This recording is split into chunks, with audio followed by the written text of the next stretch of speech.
नमस्कार. इंद्रधनुष्याच्या भागात आपलं हार्दिक स्वागत. आज आपल्या भेटीला वाहन क्षेत्रात, खास करून दुचाकीच्या क्षेत्रात गेल्या 30 वर्षापेक्षा अधिक काळचा अनुभव असलेले लातूरच्या TVS शोरूमचे व्यवस्थापक सुनील बोकील हे येत आहेत. एकूणच वाहन उद्योग हा आता अतिशय महत्त्वाचा, जिव्हाळ्याचा विषय सगळ्यांचाच झाला आहे, कारण थेट प्रत्येकाचा वाहनाशी संबंध आहे. पूर्वी काय स्थिती होती, आत्ता काय स्थिती होईल आहे आणि भविष्याचं काय राहील, या सर्व विषयामध्ये थेट आपण त्यांच्याशी जाणून घेणार आहोत. सर नमस्कार. नमस्कार प्रदीपजी, मी आपला आभार व्यक्त करतो की आपण मला या कार्यक्रमाला बोलवलं आणि आपण काही उपयुक्त चर्चा होईल अशी मी त्यातनं अपेक्षा करतो.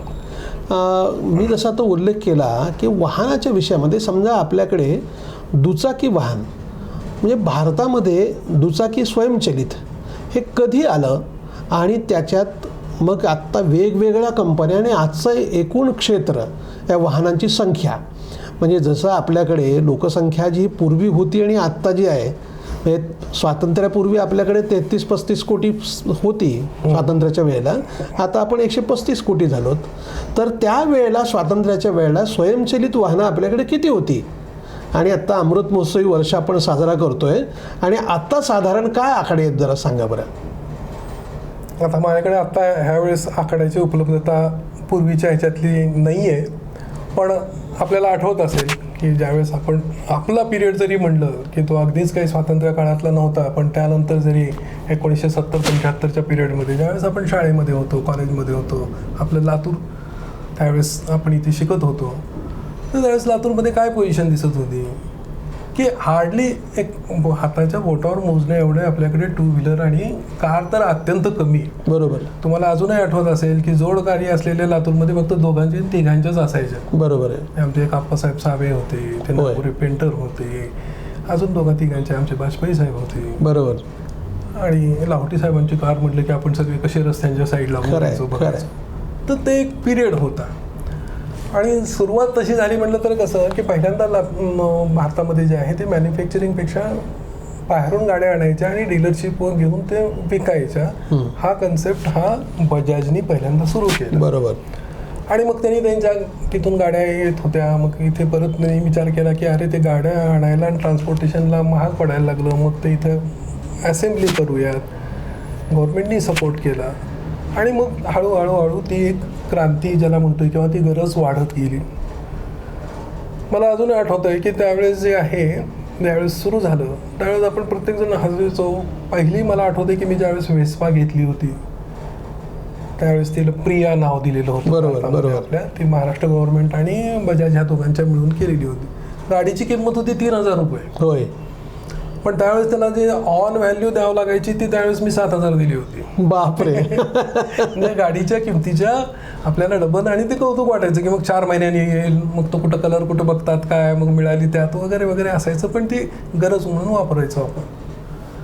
आणि मग त्यावेळेस नंतर साधारणतः 70-72ला भारतामध्ये बनायला लागल्या. मी ज्या कंपनीत सगळ्यात पहिल्यांदा काम करायचो, ऑटोमोबाईल प्रॉडक्ट्स ऑफ इंडिया, औरंगाबादला त्यांचं एक युनिट होतं, एक भांडुपला होतं, एक कानपूरला. तर ती कंपनी भारतामध्ये त्यांनी मॅन्युफॅक्चरिंग सुरू केलं. लॅम्ब्रेटा म्हणून नाव तुम्ही ऐकलं. हो. मग त्याचं पुढे लॅम्बी, मॅक वगैरे असे त्यांचे मॉडेल्स आले. किंवा भारतातली पहिली 3 व्हीलर ऑटो रिक्षा हे बनवायचं श्रेय APIकडे जायचं. APIच्या 3 व्हीलर होत्या. औरंगाबादला त्यांची काही 4 व्हीलरचे काही पार्ट्स बनवायचो. खूप मोठं युनिट होतं आणि ऑटोमोबाईल हे पहिल्यापासूनच त्या होतं. बऱ्याचशा कंपन्या आल्या गेल्या, चालू झाल्या. काही म्हणजे भारतीय बेसच्या होत्या, काही बाहेरचे कोलॅबरेशन घेऊन केल्या आणि काळाच्या ओघात काही कमी झाल्या. मी ज्या कंपनीत करतो काम, सध्या कंपनी सोबत काम करतो कंपनीत म्हणण्यापेक्षा, ती TVS ही पूर्ण 100% भारतीय कंपनी आहे, जशी बजाज आहे. बरोबर. आता सध्या हिरोसुद्धा झालेली आहे, पण ही पहिली भारतीय कंपनी, त्यांचंही आता चाललेलं आहे. आणि आता ह्या कंपन्यांचं बघता बघता काय दिसतंय आपल्याला स्वरूप, काय दिसतंय सध्या होणारा इफेक्ट. पूर्वी म्हणजे ही कशी आपण हाऊस म्हणून घ्यायचो किंवा काय म्हणून, आता ही काळाची आणि आपलीसुद्धा वैयक्तिक गरज कशी होत चालली. हे चित्र तुमच्या आता सगळ्यांच्या माझ्या लक्षात मनात आहे. एक सहज प्रश्न असा आला की साधारणपणे म्हणजे आता आपल्या लोकसंख्या जर 135 कोटी आहे तर किमान 40-45 कोटी आपल्याकडे वाहनं असतील. अगदी. हां, बघा आता की सुरुवातीला तुम्ही जसं म्हणलं की बजाजची एक वेस्पा गाडी होती. आता टू व्हीलर, नुसती टू व्हीलर हां, किती मॉडेल असतील हो? तुम्हाला सांगतो मी, भारतामध्ये टू व्हीलर सोडा, फोर व्हीलरचे मॉडेल्स किती असतील वाटतंय? तर ऑन लाईन जे काही दिसतात, साहेब मी परवा सहज बघत होतो, कारण आपल्याला सुद्धा त्यातलं एक माहिती आहे म्हणून 35 मॉडेल मी स्वतः मोजले की विचार readily available for sale. Four व्हीलरचे मॉडेल्स आहेत एवढे. खरं. टू व्हीलर्समध्ये तर अजून रेंज वाढलेली आहे, अजून क्रायटेरिया झाला आहे. थोडक्यात काय झालं की हे आता हे असं मर्यादित असं राहिलं नाही, फार मोठं क्षेत्र झालेलं आहे, सर्व दृष्टीने झालेलं आहे. इवन सरकारच्या दृष्टीने जरी बघितलं तर सगळ्यात जास्त GST पे करणारं कुठलं सेगमेंट आहे तर ते ऑटोमोबाईल सेगमेंट आहे. बरोबर आहे. म्हणजे आमच्या ह्याच्यात जर तुम्ही बघाल तुम्ही तर टॅक्सेशनचं प्रमाणसुद्धा जे आहे ते खूप आहे.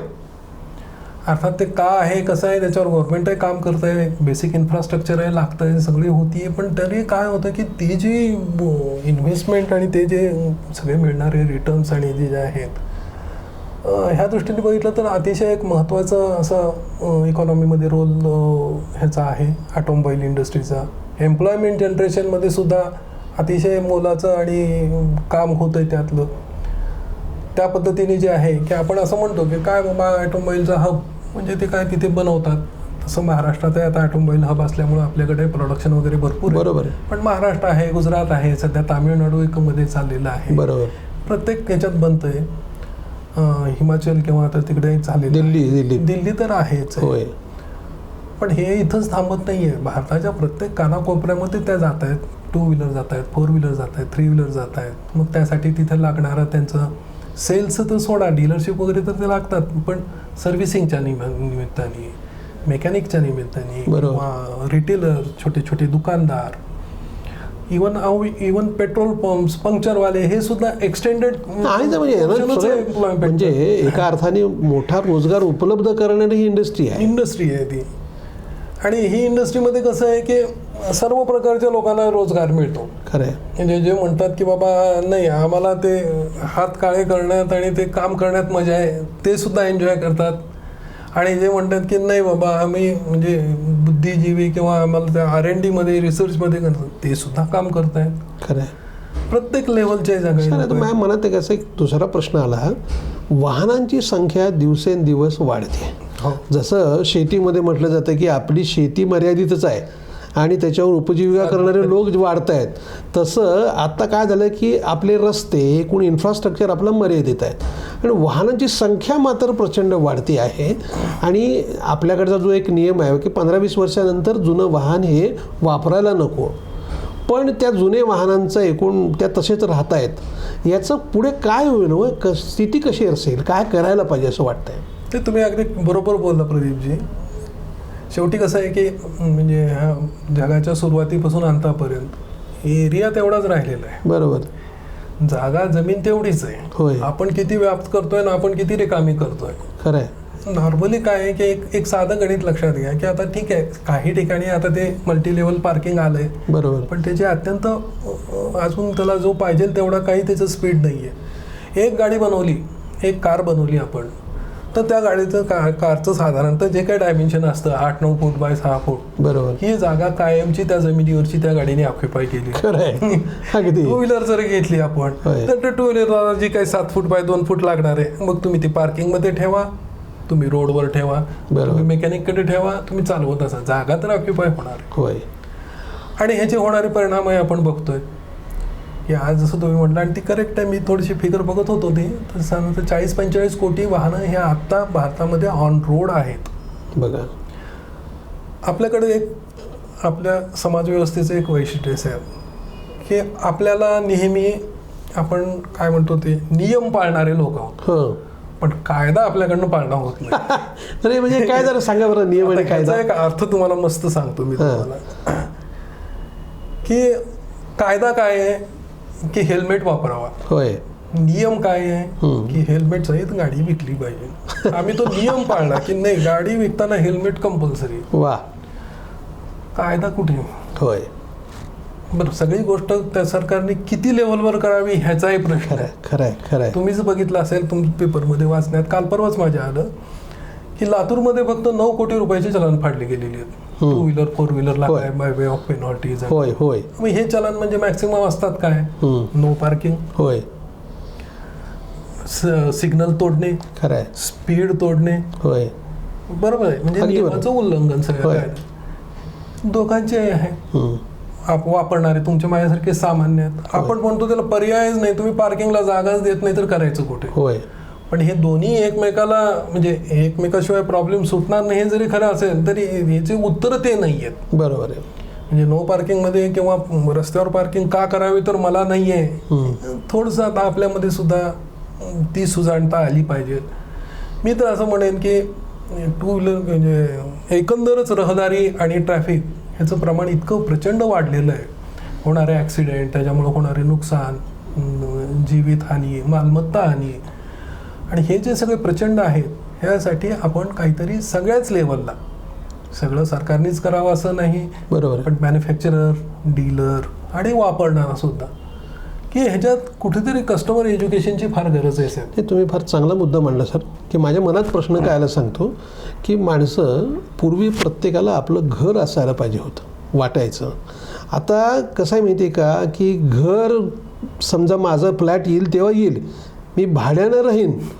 भाड्यानं राहणाऱ्या माणसाकडे देखील गाडी 25-25 लाखाची गाडी ते वापरतात, राहतात भाड्याच्या घरात. म्हणजे यामुळे जे प्रॉब्लेम निर्माण व्हायला लागलेत, तुम्ही म्हणलं एक शिस्त, म्हणजे आपली गाडी आपल्या घरात पार्किंग करा ना, ती सोय असेल तर गाडी घे. हे जे होतं अंथरूण बघून पाय पसरायचं, आता हे सगळंच बदललं आहे गणित. याबद्दल काय वाटतं? ते तुम्हाला म्हणालो ना मी की आपण असे आहोत की आपल्याला मग त्या प्रकारचा कायदा गव्हर्नमेंटने केला पाहिजे. मग गव्हर्नमेंटने कायदा केल्यावर आम्ही त्यातनं त्रुटी शोधल्या पाहिजे, कारण आम्हाला ते गाड्या विकायच्या पडलेल्या आहे. खरं आहे. आजचीच कंडिशन बघा ना तुम्ही, की एखादा माझ्याकडे जर 4 व्हीलर 2 व्हीलर ग्राहक म्हणून येतो, आम्ही काय बघतो त्याची पात्रता कशाची येते. इवन गाडी जर विकत घ्यायची असेल तर त्या माणसाला त्याच्यासाठी ड्रायव्हिंग लायसन असणं सुद्धा आवश्यक नाहीये. विकताना घेताना विकत घेताना मी घेतो बाबा माझं कोणीतरी मुलगा वापरणार आहे, घरातले वापरणार आहेत, हे कारण सफिशियंट होतं. बरोबर. आणि मग आपण त्याची कसली अर्हता बघतो, काही शैक्षणिक पात्रता बघतो का, तसा काही नाही. बरोबर.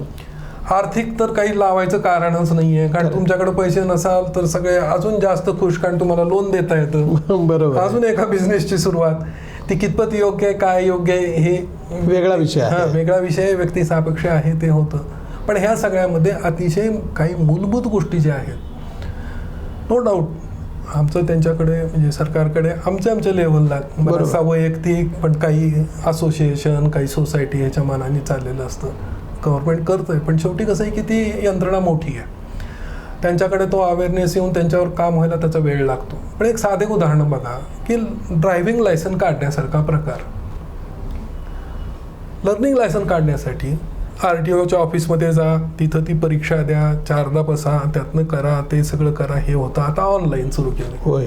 आमच्यासारख्याला एक साधा प्रश्न पडतो की ह्या अशा ज्या परीक्षा आहेत तिथं काय लागतं, काय बघितलं जातं? लर्निंग लायसन काढण्यासाठी तो माणूस काय बघणार आहे, फिजिकली फिट आहे का, होय, वयाचं आहे का? मला सांगा, हे दोन्हीचे दाखले कुठल्याही शाळेचे मुख्याध्यापक ह्याच्या व्यतिरिक्त कुठला माणूस चांगल्या पद्धतीने देऊ शकेल? खरंय. ज्या मुलांना ते बघतायत, खेळतायत, मोठे, अशा ठिकाणी जर काही केलं तर ह्यांचं लोड कमी होऊ शकेल का? बरोबर. मॅक्सिमम प्रमाण वाढेल का?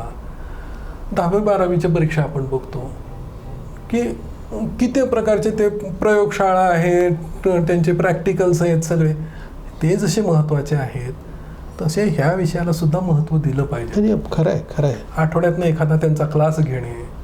10वी आणि 12वीच्या वेळेस मी तर म्हणतो की साहेब प्रत्येक ह्याच्यामध्ये 140 कोटीमध्ये जर 40 कोटी वाहनं आहेत, म्हणजे त्याचं प्रमाण आता जर ते 3 वाहन ह्याच्या मागे 1 वाहन असं पडतंय, तर ते व्हेरी शॉर्टली किती बदलेल फास्ट हे तुम्हाला आता अंदाज आहे.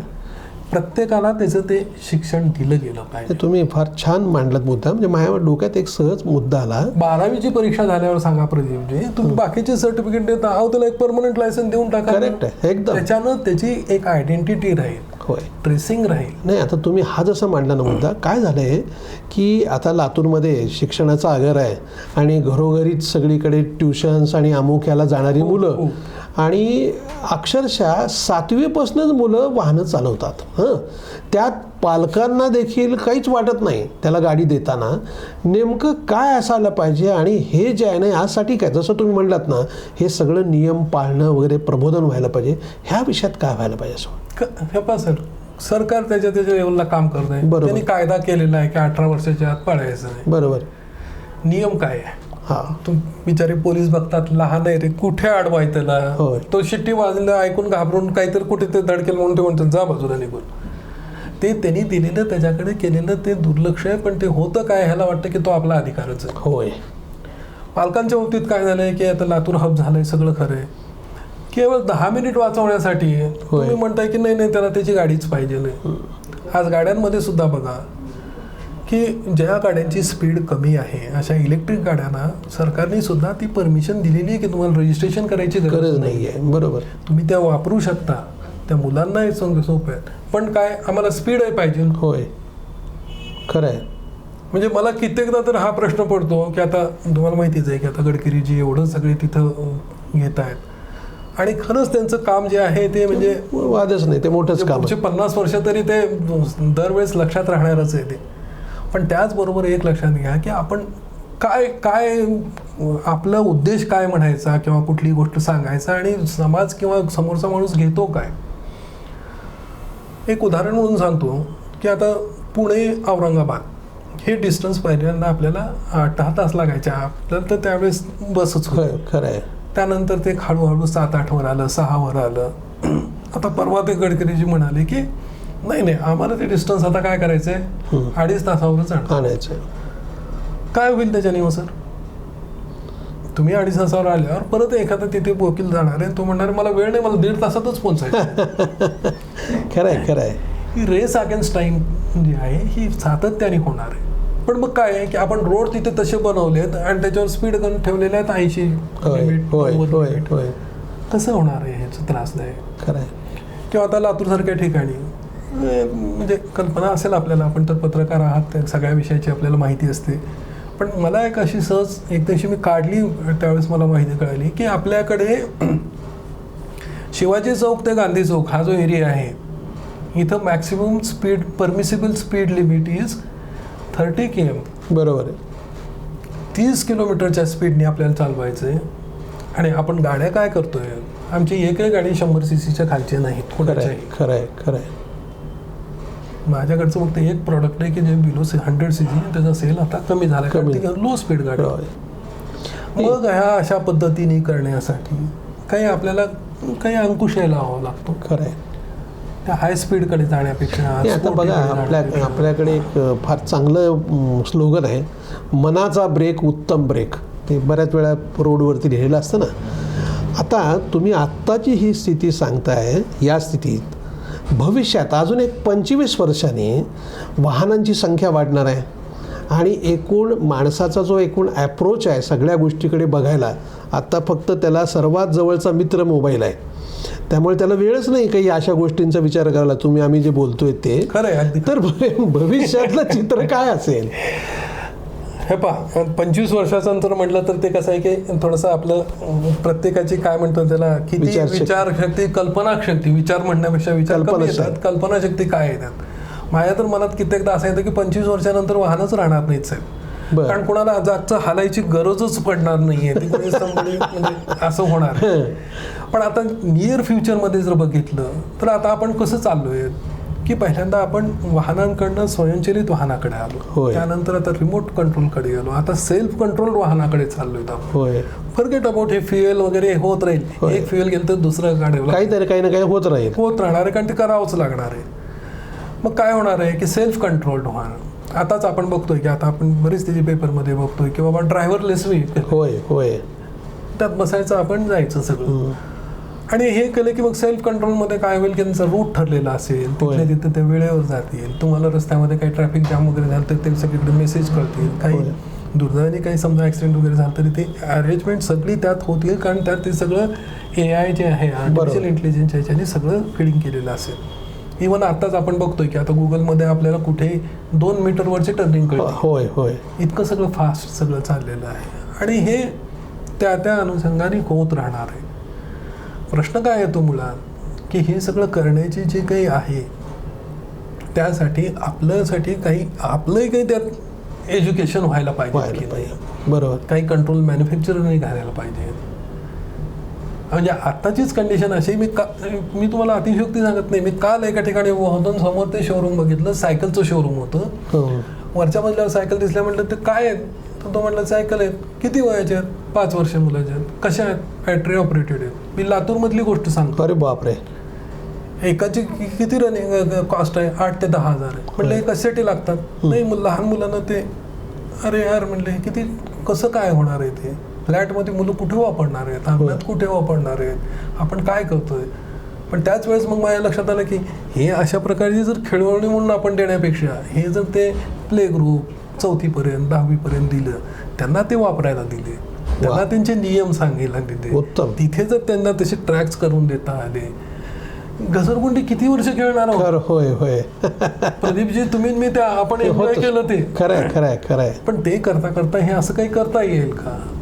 आपल्याला शेवटी पुढची माणसं घडवायची आहेत. आज तुम्ही मला सांगा, आपली मुलं बाहेर राहतात, शहरात राहतात, रोज संध्याकाळी आपण पहिला फोन का करतो तर त्यांचा आवाज ऐकण्यासाठी, बाबा घरी आलो सुखरूप. हे सगळं टेन्शन घेऊन किती फिरायचं आहे. आणि ह्याच्यामध्ये पार्किंगचा इथे इश्यू आहे, रस्त्याने ट्रॅफिकचे इश्यू आहे. म्हणजे असं म्हटलं जातं की खरा कल्चर्ड माणूस कोण ओळखावा? जर तो ट्रॅफिकमध्ये आहे आणि त्याला मागून हॉर्न आल्यावर the way he is responding, त्याच्यावर त्या माणसाचं कल्चर. खरंय खरंय. काय चालली आपली संस्कृती, आपण करणार आहोत काय? ह्या गोष्टीचाही थोडासा अनुषंगाने तसा विचार केला ना तर खूप करण्यासारखं आहे, खूप इंटरेस्टिंग आहे. आणि मला वाटतं की होत आहे, फक्त ती स्पीड जी पाहिजे ती थोडीशी यायला पाहिजे या गोष्टीला. धन्यवाद मुकुलजी. आपण एवढ्या छोट्या मुलाखतीत इतक्या प्रश्नांना हात घातला आहे आणि आमच्या प्रेक्षकांसाठी त्यांना अगदी किमान 1 महिनाभर विचार करायला लागेल इतके मुद्दे तुम्ही दिलेले आहेत. मनापासून आभार.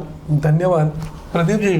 मी तर आपले धन्यवाद आभार मानतो. पण ह्याबरोबर मी अजून एक आपल्याला सजेस्ट करतो की हे जे खरेच इश्यूज आहेत ह्याविषयी आपण म्हणजे मी सुद्धा तुमच्याबरोबर त्यात सामील होऊ इच्छितो की आपण अजून एकाचं घेऊन असं ग्रुप डिस्कशन करूया की जिथे शाळांमधले असतील, काही त्यातले सरकारी अधिकारी असतील, काही पालक असतील की अरे यांना पाहिजे काय, कारण तो फीडबॅक मला सुद्धा कंपन्याला द्यायला आवडेल. तुमची ही सूचना अतिशय उत्तम आहे. आपण नव्या ह्याच्यामध्ये असे प्रयोग नक्की करू.